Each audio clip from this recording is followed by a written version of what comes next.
Hi teachers, welcome back to my channel. If you're new here, we talk everything special education. If that interests you, make sure you give this video a big thumbs up and subscribe. Today, we are delving into a topic that might be a little controversial. The top 10 strengths of public education compared to private schools. Join me as we explore the unique benefits that public schools offer and why they're often, but not always, the better choice for students with disabilities, families, and communities. Go ahead and comment below and let me know if you teach in a private school or a public school. I'd love to hear from you all. The purpose of this video is not to hate on private schools, but honestly, it is to share my love for public schools and talk about the strengths that public schools bring to our society. Public education has long been the backbone to our society, providing countless benefits and opportunities to students from all walks of life. Let's take a closer look at the top 10 strengths of public education compared to private schools. The first one is accessibility. Public schools are accessible to all students, regardless of their background, socioeconomic status, or abilities. They ensure that every child has the opportunity to receive a quality education, while private schools may have admissions criteria and tuition fees that limit access and do not always accept students with disabilities, which I don't agree with. Number 2 is diversity. Public schools bring together students from diverse backgrounds, cultures, and perspectives, fostering a rich and inclusive learning environment that prepares students for life in a multicultural society. Private schools may lack this diversity, leading to a less representative and inclusive educational experience. So here's a little story time. Just so you know, I am and always have been a big advocate for students who come from lower economic statuses. The research is clear. Students who are born into poverty perform significantly lower academically compared to their peers who are not born into poverty. Obviously, I'm not trying to generalize, but that is what the research shows.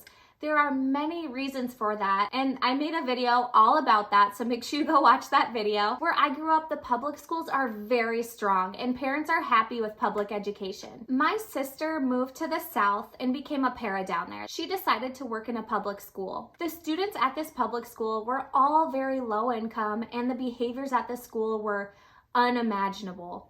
The students were very aware and would tell my sister how they got stuck at this school because only the smart and rich kids get to go to private school. It blew my mind that this part of the South created such a segregated system where it was clear that the poor kids go to public school and the rich kids go to private school. In my opinion, these students who are at the public school would have really benefited by being around the rich, smart kids. I personally think that these communities that have created this way of living are only hurting those who are less fortunate and making the academic or maybe even socioeconomic status gap, if that's how you say it, even bigger. There is a lot that goes on behind the scenes, and I'm sure there is more to this story, but honestly, it angers me, and that was my small takeaway from all of it. On that same note, I want to talk about equity.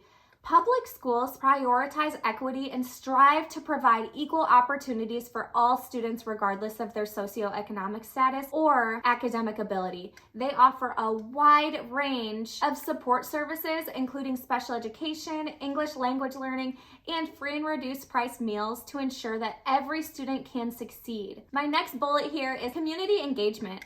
Public schools are deeply rooted in their communities and actively engage parents, community members, and local businesses in supporting students' academic success.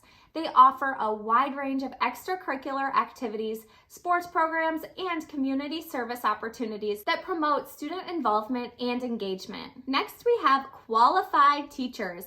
Public schools employed highly qualified teachers who are certified and trained to meet the diverse needs of their students. They participate in ongoing professional development and adhere to state standards and curriculum guidelines to ensure quality instruction. Private schools may have less stringent requirements for teacher certification and qualifications. Innovative programs. Public schools offer innovative programs and initiatives that address the evolving needs of students and prepare them for success in the 21st century. They leverage technology, hands-on learning experience, and project-based learning to engage students and promote critical thinking, creativity, and problem-solving skills, which is super important.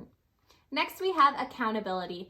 Public schools are held accountable to state and federal standards for academic achievement, student progress, and school performance. They undergo regular assessments and evaluations to ensure that they are meeting the needs of all students and continuously improving their educational programs. Private schools may have more flexibility in curriculum and assessment practices, leading to variability in educational quality. Next, which is a big one in my opinion, financial transparency.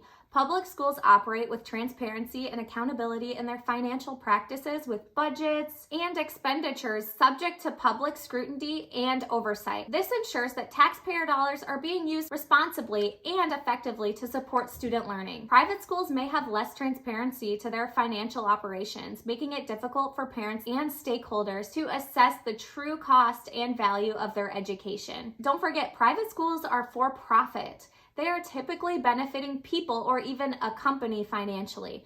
I personally think that it is dangerous, and it enrages me to think that some states are letting our tax dollars go to private schools rather than public schools, because that money just might be going to some bigwig at the top of a company. To me, it seems like a big financial scam. I'm gonna say it.